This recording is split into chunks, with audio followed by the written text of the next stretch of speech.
राज्यात कायदा सुव्यवस्था बिघडली आहे असं पुढं नाना पटोले यांनी बोलताना म्हटलं. चंद्रपूरमध्ये प्रचार करत असता नितीन गडकरींनी असंस्कृत वर्तन केले. हा शिलाजीत खाल्लेला उमेदवार असं म्हणणं चुकीचं आहे. याचा आम्ही निषेध करतो. गडकरी यांनी जाहीर माफी मागितलीच पाहिजे. ही भूमिका काँग्रेस पक्षाची असल्याचं काँग्रेस प्रदेशाध्यक्ष नाना पटोले यांनी नागपूर इथं बोलताना म्हटलेलं आहे. शरद पवार गटात प्रवेश केला. हे चालत राहतात. निवडणुकीच्या काळात ह्या सगळ्या प्रक्रिया चालत राहतात. आज राष्ट्रीय अध्यक्ष येणार आहे सभा.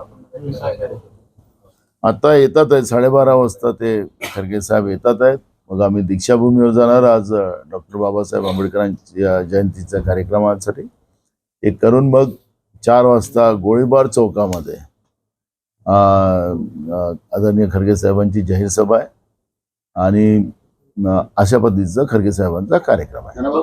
असं कुठलाच सामना आमच्यात नाही. आमच्या इथं ज्या जागा आम्हाला पाहिजे होत्या त्या मिळाल्या नाहीत हे बरोबर आहे. त्यासाठी लढाई आमची सातत्यानं आहे आणि राहणारी आहे. ज्या जागा काँग्रेस पक्ष जिंकू शकतो त्या जागाच काँग्रेसला मिळायला पाहिजे ही भूमिका पहिल्यापासूनच आहे.